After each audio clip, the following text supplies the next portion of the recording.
É isso aí, pessoal. Em primeiro lugar, boa noite para vocês. Em segundo lugar, hoje é a nossa segunda aula sobre o sistema operacional Windows. E chegou o momento de falar dela, lixeira, tão cobrada nas provas de concurso. E a primeira pergunta que eu largo para os meus alunos quando a gente fala sobre a lixeira, qual é a capacidade de armazenamento da lixeira? A lixeira tem uma capacidade de armazenamento, mas eu gostaria de saber que capacidade é essa. Se assim uma prova hoje fizesse o questionamento, o que vocês poderiam me dizer do tamanho da lixeira? Vamos deixar mais claro. Qual é o tamanho da lixeira?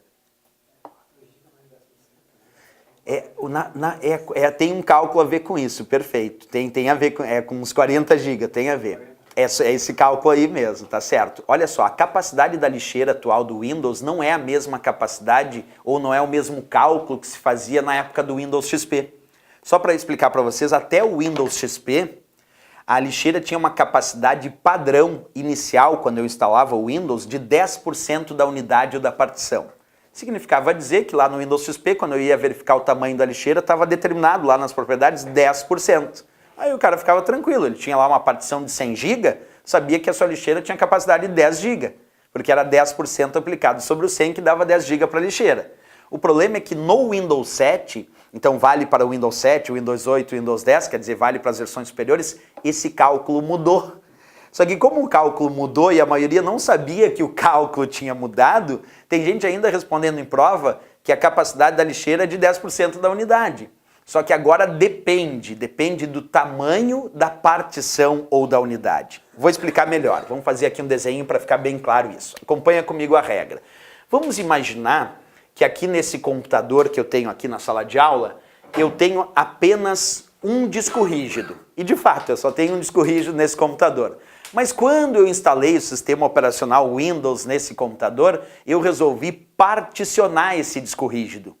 E esse disco rígido então foi particionado e uma das partições ficou reconhecida dentro do Windows como sendo o meu disco local C, a minha unidade C. E a outra partição o Windows reconheceu como o meu disco local D, a minha unidade D. Então para o Windows, essas minhas duas partições funcionam como se fossem duas unidades diferentes.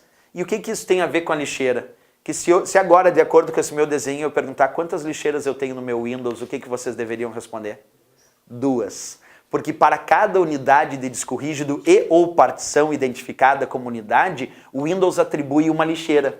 E o pior, na minha área de trabalho não vai aparecer 2 símbolos de lixeira. Na minha área de trabalho, por mais que eu tenha 2 lixeiras, vai aparecer só um símbolo de lixeira. O que vai me levar a crer numa resposta mais superficial que eu tenho uma lixeira só. Porque, professor, a vida inteira eu entro no meu Windows e só enxergo um ícone de lixeira, então eu respondi lá na prova, mesmo que ele tenha me dito que eu tenho 2 partições, eu respondi que tinha uma lixeira só. Vou repetir a regra, para cada unidade de disco rígido e ou partição identificada como unidade, o Windows atribui uma lixeira diferente. E a lixeira da unidade C não tem o mesmo tamanho da lixeira da minha unidade D, a não ser que essas 2 partições tivessem exatamente a mesma capacidade de armazenamento, que não é comum, é muito difícil alguém particionar um disco rígido e botar exatamente a mesma capacidade de armazenamento para cada partição. Geralmente se atribui diferentes tamanhos para cada partição. E é aí que entra o nosso cálculo importante, porque olha o que eu vou fazer aqui. Já que eu sei que o meu Windows tem 2 lixeiras, nós vamos primeiro identificar qual seria a capacidade da minha unidade C. Vou dar um exemplo aqui. Vamos imaginar que a minha unidade C tem capacidade de 40 GB. E a minha unidade D, que é a outra partição, tem capacidade de armazenamento de 100 GB. E aí vem a parte legal da regra. A regra do Windows diz assim, para partições até 40 GB, observa, até 40 GB, pode ser então uma partição de 30 GB, de 20 GB, para partições até 40 GB é 10%. É 10%. Então, se eu aplicar 10% sobre 40 GB, qual vai ser o tamanho da lixeira da unidade C? 4 GB. Então, no momento que eu instalo o meu sistema operacional Windows e não altero nada nas configurações da lixeira, lembra que eu posso, inclusive, alterar esse valor. Mas isso é configuração padrão, inicial. É 10% sobre 40 GB, que deu 4 GB. Essa seria a minha resposta de prova se fosse esse exemplo. minha lixeira da unidade C tem 4 GB, porque é 10% sobre 40. Mas olha a regra, isso vale para partições até 40 GB. Para partições maiores do que 40 GB, a regra é outra. Vou mostrar que regra é. Para partições maiores do que 40 GB, o Windows faz o seguinte, desses 100 GB aqui, ó, desses 100 GB, ele pega 40 GB, aplica 10%, o que dá 4 GB. Beleza. Agora, olha só o que eu vou te dizer. 40 GB eu já apliquei 10%, deu 4 GB. Para chegar em 100, partindo do 40, quanto falta? 60. Quer dizer que o excedente, aquilo que ultrapassou 40 até chegar no total, que no meu caso é 100, o meu excedente é 60 GB. Sobre esse excedente, ele aplica 5%. E 5% sobre 60 dá 3 GB. E aí eu vou somar os 4 mais 3, o que vai me dar 7 GB. Conclusão, a lixeira da minha unidade D não vai ficar com 10%, porque se ela ficasse com 10% da unidade, seria 10 GB. Qual foi o tamanho que deu a minha lixeira da unidade D? 7 GB. Porque o cálculo da lixeira para unidades ou partições que ultrapassam 40 GB, o cálculo é 10% sobre 40 e 5% sobre o excedente. 10% sobre 40 e 5% sobre o excedente. E aí a gente chega no cálculo padrão da lixeira nas versões atuais do Windows, é claro, tomando como base a partir do Windows 7, que é o que estamos fazendo aqui na sala de aula desde a nossa última aula. Isso é que causa muito engano, então, porque a gente vem, eu me lembro, a vida inteira, desde que eu trabalho com Windows, eu me lembro, o Windows atribuía 10% sobre a unidade. Era o padrão de sempre do Windows. Aí vem no Windows 7, eles resolvem mudar. Isso tira o eixo das respostas de provas de concurso, ainda mais quando a gente às vezes revisa questões antigas, né? E chega lá na questão antiga e tinha uma falando que o certo era 10%. Pô, mas daí era o Windows XP, e na época do Windows XP o certo era 10% mesmo. Hoje mudou, depende, né? Hoje eu diria, é 10%? Não, depende, tu tem que me dizer qual é a capacidade da unidade para ver se de fato é 10%. Bem, outra coisa também aqui em cima desse joguinho, o que isso poderia afetar ainda mais uma questão de prova, além de saber esse cálculo. Eu vou fazer um exemplo aqui, como se a gente estivesse imaginando, ó, a gente está gravando esse vídeo aqui. Vamos tentar imaginar que esse vídeo está gravado em 4K, uma mega resolução, muito mais do que o próprio Full HD. E aí eles gravaram aqui o vídeo da nossa aula e vamos tentar imaginar que esse vídeo, ao final de uma gravaçãozinha de poucos minutos em 4K, deu um vídeo de 5 GB. Pô, deu um arquivo enorme aquele videozinho em 4K de poucos minutos, 5 GB. E aí eu te pergunto, se esse arquivo de 5 GB estiver armazenado na unidade C do meu computador, e eu aplicar o comando delete sobre esse arquivo de 5 GB, será que após a confirmação, esse arquivo de 5 GB vai para a lixeira? Observa, ele está na unidade C. O arquivo tem 5 GB. Qual é a capacidade da minha lixeira da unidade C? 4. Então não tem como esse arquivo ir para a lixeira. Quando eu aplicar o comando delete nesse arquivo, a mensagem que vai aparecer é: tem certeza que deseja excluir esse arquivo permanentemente. Professor, por que ele não vai para a lixeira? Porque ele é maior que a lixeira, não tem como entrar. Mas não pode daí ir lá buscar um espacinho na lixeira da unidade D? Não pode. Porque os arquivos armazenados na unidade C só podem ir para a lixeira da unidade C. Não podem ocupar o espaço lá da lixeira da unidade D. Então quer dizer que esse arquivo de 5 GB não iria aparecer a mensagem dizendo: tem certeza que deseja mover esse arquivo para a lixeira. Não, apareceria a mensagem: tem certeza que deseja excluir esse arquivo permanentemente. E aí eu ia confirmar e ele seria excluído sem passar pela minha lixeira. Mas por que eu fiz exatamente esse exemplo? Olha por que eu fiz. Porque esse mesmo arquivo de 5 GB, se ele estivesse armazenado na minha unidade D, e eu aplicasse o mesmo comando delete sobre esse arquivo, a mensagem que apareceria: tem certeza que deseja mover esse arquivo para a lixeira. E aí por que o mesmo arquivo, igualzinho, o mesmo vídeo que eu copiei e gravei na unidade D, porque agora na unidade D eu dou o delete e ele diz que vai mover para a lixeira, porque qual é o tamanho da lixeira da unidade D? 7. Quer dizer que o arquivo de 5, nesse caso, entra na lixeira da unidade D, que tem 7 GB. Por isso que o tamanho da lixeira pode afetar, inclusive, o próprio comando delete, que a gente muito usa para deletar os arquivos. Nossa, por exemplo, na lixeira C, se ela tiver já Vários. 2 GB. Perfeito. E tiver um de 3 GB para... Ótima pergunta. Vamos botar aqui, vamos fazer que ela já está ocupada aqui, né? Vamos supor que a nossa lixeira já tem arquivos de 3 GB, é isso, né? Aí vamos pensar um pouco, aí aqui, vamos fazer aqui a ideia de um arquivo de 2 GB, pode ser? Então aqui um arquivo de 2 GB. Olha só a pergunta do colega. A minha lixeira tem capacidade de 4 GB na unidade C, mas eu já tenho arquivos ocupando 3 GB.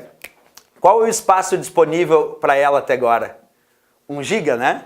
E aí qual é o arquivo que eu resolvi deletar? De 2 GB. Minha pergunta, se eu aplicar o comando delete nesse arquivo de 2 GB, de acordo com essa situação demonstrada, a mensagem que vai aparecer é: tem certeza que deseja mover esse arquivo para a lixeira? Ou a mensagem que vai aparecer é: tem certeza que deseja excluir esse arquivo permanentemente? A segunda ou a primeira? Eu apostaria na primeira. Vou te dizer por quê. Porque tem uma regrinha no Windows que diz assim, observa, se a lixeira estiver cheia, que para esse arquivo a lixeira está cheia, o Windows é bom, né? O Windows limpa espaço suficiente nela, para acomodar os arquivos e pastas excluídos recentemente. Observa, a lixeira, mesmo que estiver cheia, ela pode continuar recebendo novos arquivos, porque o Windows automaticamente fica tirando os arquivos mais antigos que entraram na lixeira para receber os arquivos mais novos, quer dizer, mais novos no sentido que foram deletados mais recentemente. É por isso que a minha lixeira do Windows nunca parou de funcionar. Eu uso há 2 anos e nunca esvaziei a lixeira. Vamos imaginar alguém diz, professor, eu uso há 2 anos a minha lixeira e eu nunca esvaziei a lixeira, nunca entrei para esvaziar. E ela continua funcionando. Mas daí eu fiz uma pergunta. E aquele arquivo que tu deletou há 2 anos atrás, tu já deu uma olhadinha se ele está na lixeira ainda? Ah, deixa eu dar uma olhada. Ah, não está mais, claro. Se eu venho usando a lixeira a vida inteira sem nunca ter esvaziado ela, o que deve ter acontecido com aquele arquivo de 2 anos atrás? Já deve ter ido para o espaço, já deve ter sido excluído. Esse que é o problema. A mensagem que aparece é apenas dizendo assim, ó, tem certeza que deseja mover para a lixeira ou tem certeza que deseja excluir permanentemente. Mas a mensagem avisando que vai tirar alguns arquivos da lixeira para botar esse aqui não aparece. E aí, mas tem uma resposta de prova sobre esse assunto que tu perguntou que é bem interessante. Tem uma questão que afirma que a lixeira é considerada uma pasta de arquivos temporários. E está certo, justamente por essa razão. Então a lixeira é considerada uma pasta de arquivos temporários. Eu tento, pelo menos, claro que não tem nada a ver, mas pelo menos para ter uma ideia, eu tento sempre fazer uma analogia com a lixeira que está dentro de uma sala de aula. Por que a analogia é perfeita com uma lixeira dentro da sala de aula? Tenta imaginar que aqui, esta sala de aula é o nosso disco rígido. E essa lixeira está dentro da sala de aula. Portanto, a lixeira é uma parte do disco rígido, é uma pasta especial que está no disco rígido, uma pasta de arquivos temporários. O que provavelmente a menina aqui da limpeza faz de tempos em tempos com essa lixeira da sala de aula?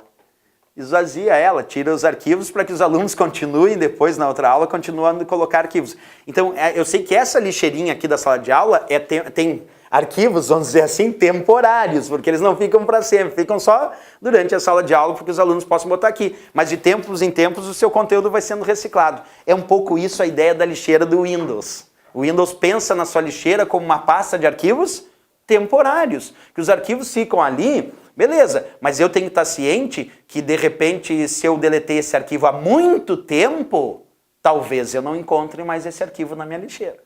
Então é bom que eu me arrependa logo, por exemplo. Deletei um arquivo e aí me arrependi de ter deletado. Deletei ontem. Tudo bem, provavelmente eu vou encontrar o arquivo, é muito provável que sim. Agora, se eu deletei há 2 anos atrás e eu deleto muitos arquivos todo dia, eu vou te dizer que é pouco provável que esse arquivo seja na lixeira.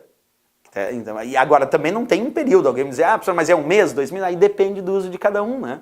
Depende de como ele vai lidando com a deleção de arquivos. Não, a lixeira não diz assim, os arquivos vão ficar por 2 meses, 3 meses, 1 ano. De repente aquele arquivo de 2 anos está lá ainda, porque eu nunca mais deletei outros arquivos, e aí eu fui lá, o arquivo ainda se encontra lá, nunca esvaziei a minha lixeira, pode acontecer também, né? Bem, agora que a gente já fez então uma experimentação interessante sobre o tamanho da lixeira, deixa eu mostrar uma coisinha para vocês, quer ver? Ó? Só para a gente ver isso na prática, porque também fica aquela lembrança, professor, mas como é que a gente enxerga isso? Observa o que eu vou fazer aqui, eu vou clicar com o botão direito do mouse sobre a lixeira aqui do meu Windows 7, e aí aparece um menuzinho. Nesse menu tem uma opção chamada Propriedades, que eu vou clicar agora, e ele vai exibir aqui um pouco do que eu comentei com vocês. Quer ver? Olha só no caso das propriedades da minha lixeira aqui. Vocês vão perceber que eu tenho disco local C e disco local D. Mas olha só o que ele diz, local da lixeira. E aí ele está me dando 2 locais, provando que tecnicamente que eu tenho pode ser 2 HDs, perfeito, ou também pode ser um HD particionado, que no meu caso é isso. No meu caso específico aqui, esse notebook eu tenho um HD só, e ele foi particionado em disco local C. Mas poderia ser 2 HD também. Poderia ser uma partição só, um HD formatado com uma partição e outro HD com uma partição só, também pode acontecer. No meu caso específico era assim. E aí o que aconteceu aqui, ó? Essa lixeira aqui, da unidade C, tem 25.869 megabytes. E aí alguém me diria, professor, mas espera aí, a unidade C tem 465 GB.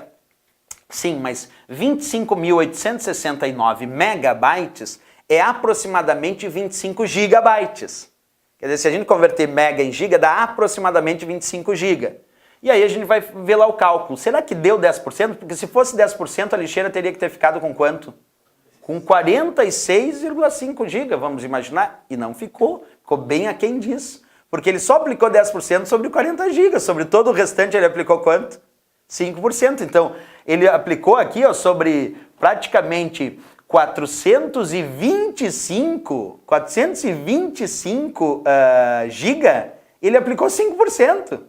Porque ele só aplicou 10% sobre 40 GB. Quer dizer, a maior parte aqui foi, na verdade, 5%. Um pouquinho foi 10%. E agora, o que explica que nesse outro caso de baixo, ó, 3,72 GB, dá exatamente 381 MB, que é aproximadamente 3,8, vamos botar aqui 3,72, então GB, porque aqui provavelmente ele aplicou quanto? 10%.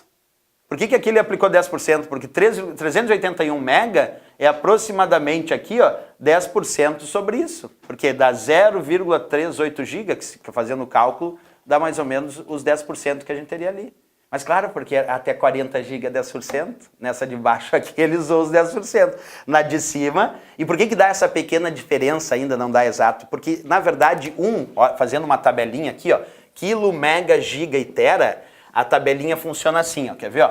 Quando a gente pega um byte, vamos botar o byte aqui em cima, 1 kilobyte, na verdade, é representado por 2 na 10. 2 na 10. O mega é 2 na 20, o giga é 2 na 30 e o tera é 2 na 40. 2 na 10 dá 1024 bytes. Então, quando a gente fala que tem 1 kilobyte, a gente sempre diz assim, é aproximadamente 1000 bytes. Aproximadamente, mas precisamente é 1024. Essa quebradinha aí que dá esses valores que às vezes não dá exatamente claro, porque não é 1000 bytes 1 kilobyte, é 1024 bytes. E aí se eu quiser descobrir quanto isso dá em mega, eu tenho que multiplicar ou dividir por 1024. Bem, daí depende da conversão. Por que depende? A minha regra é assim, ó, que eu gosto de usar para quando tem esse tipo de cálculo, quer ver? Ó? Eu faço essa tabelinha, byte, kilobyte, megabyte, gigabyte, terabyte. Se um dia tu tiver que converter mega para giga, só para fazer um teste, a regra é, cada vez que vocês tiverem que subir um degrau da escada, o certo seria multiplicar por 1024. Mas a minha dica para facilitar e ver se está próximo da resposta é multiplicar por 1000. Cada vez que tiver que subir, multiplica por 1000. E se tiver que descer, o que eu vou fazer? Vou dividir por 1000. O certo seria multiplicar ou dividir por 1024. Só que para provas que não são da área técnica de informática, eles não cobram por 1024. Fazendo por 1000 a gente já chega na resposta certa, o que é muito mais fácil resolver. Então, pegando aquele caso ali, ó, 25.869 mega, aí eu tenho aqui 25.869 mega. Se eu quero descobrir em giga, eu estou subindo ou descendo um degrau da escada? Descendo, então eu tenho que dividir por 1000. Se eu for pegar esse valor 25.869 e dividir por 1000, vai dar aproximadamente 25,87 GB. 25,87 GB. Observa, 25.869 em giga é aproximadamente 25,87. Aproximadamente. Agora vamos fazer um cálculo. Fica pensando nesse valor aproximado. Qual era o tamanho da unidade? 465 gigabytes. Se a gente pegar só 40 desses 465, 40 GB, a gente já separa 4 gigabytes, que é 10%. Aplicamos 10% aqui e fechou. Quanto sobrou aqui? 465, eu peguei 40, sobrou quanto? 425. Se fosse 10%, seria 425. Se fosse 10%, seria, botar uma vírgulazinha aqui, 4,25. Dividindo isso pela metade para ter os 5%, seria 2,13, vamos botar aí aproximado. Então, né? É 5%, porque se eu fosse aplicar 10%, seria 4,25. Mas daí esse é 5%, o que eu faço com o valor de 10%? Divido por 2, né, para ter os 5%. Uma forma, um jeitinho fácil de fazer o cálculo aí de 5%, que daria 2,13, 2,12, 5, 2,13, né? Aí, então, se eu teria 2,13, então é 456,13, né? Aí eu teria essa ideia total, observa. Aliás, 42. Não, 10% sobre... Não, aí eu estava fazendo 1%. 42,5. Aí a gente pega aqui 21, vamos pegar aqui 21,5. Vamos botar 0,3 num arredondamento aí, né? 21,3 mais 4, nós vamos ter 25,3. Aí a gente vai chegar aqui e ver que deu 25,869. Professor, mas deu diferente o cálculo. Mas daí qual é a razão do cálculo dar diferente? 1024. Então, claro que vocês não vão chegar lá, o cálculo preciso não vai. Mas já vai dar para ter uma ideia se aquela opção está certa ou não. Porque se o cara me disse que esse aqui era o valor da lixeira e essa aqui era a capacidade, dá para a gente fazer o cálculo e ver, ó, chegamos, dá para ter uma ideia que é o valor aproximado. Valor preciso, então, eu já vou avisando. Nem se preocupem, faz por 1000, divide por 1000, não faz por 1024. A única vez que eu acho que eu vi provas que não eram da área técnica pedindo 1024, nesse tipo de questão, é quando eles perguntaram precisamente o quanto equivale um kilobyte. Aí sim é 1024 bytes. Essa é bem típica porque é bem famosa. Daí pediram um valor preciso. Mas daí não era nem para fazer o cálculo, era só para testar se as pessoas sabiam que 1 kilobyte equivale a 1024 bytes. Aí era mais para ter a ideia lógica mesmo, que na verdade é 2 na 10 é o kilobyte, 2 na 20 é o megabyte, 2 na 30 é o gigabyte e 2 na 40 é o tera. Só que para fazer o cálculo 2 na 40 dá 1 trilhão e tantos mil bytes. 2 na 30 dá 1 bilhão e tantos bytes. 2 na 20 dá 1 milhão e tantos bytes. E o 2 na 10, esse é o mais facinho, porque a gente faz 2 multiplicado por 2 por 2 por 2 por 2, 10 vezes dá 1024. Esse é o mais plausível para a área que não é técnica, porque tem como fazer o cálculo e chegar à resposta, né? Mas os outros, claro, que se não for da área técnica, acabaria sendo um exagero em relação a um cálculo matemático. Bem, agora que a gente já sabe várias partes importantes sobre as propriedades da lixeira, uma outra pergunta que fica é justamente sobre essas historinhas de como isso acontece na prática, porque aqui a gente só teorizou até agora, eu não mostrei funcionando. Então, pegando uma ideia de funcionamento, olha aquele arquivo teste1.txt. Onde ele está armazenado aquele arquivo de acordo com aquela imagem? Observa aqui, ó, na pasta curso, observa lá em cima, e esta pasta curso pertence à unidade C. Independente do tamanho, porque eu não estou nesse caso aqui avaliando muito a ideia do tamanho, embora o arquivo é bem pequeno, de 88 bytes, mas a princípio, por padrão, quando o usuário aplica o comando delete num arquivo de uma unidade de disco rígido que tem lixeira, aparece essa mensagem que diz, tem certeza que deseja mover esse arquivo para a lixeira. E aí o usuário confirma E aí sim o arquivo veio parar na lixeira e saiu do seu local de origem. Bem, a partir daí a gente poderia ponderar algumas coisas.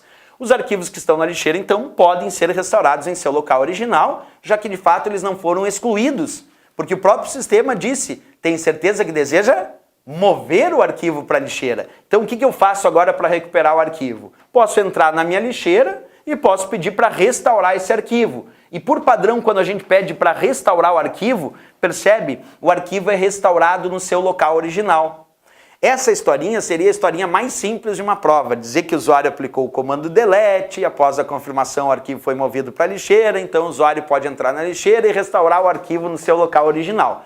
Eu diria que numa parte prática nada poderia ser mais simples do que isso em relação ao uso da lixeira. Deletar, foi para a lixeira, com a vantagem que o usuário pode facilmente restaurar. Quer dizer, o usuário não precisa ter nenhum conhecimento técnico, nenhum programa adicional de recuperação de dados para conseguir restaurar o arquivo. Que é diferente de que situação? Acompanha comigo agora. Quando a gente pega a ideia, deixa eu só passar essa imagem, quando a gente pega a ideia de usar o comando delete, que é o que eu usei agora, a regra padrão do delete diz, ó, delete no disco rígido após a confirmação vai para a lixeira. Mas se a prova sugerir o shift delete, aí muda a mensagem que ele vai me mostrar naquela caixa de diálogo. Olha o que acontece quando clicamos no shift delete.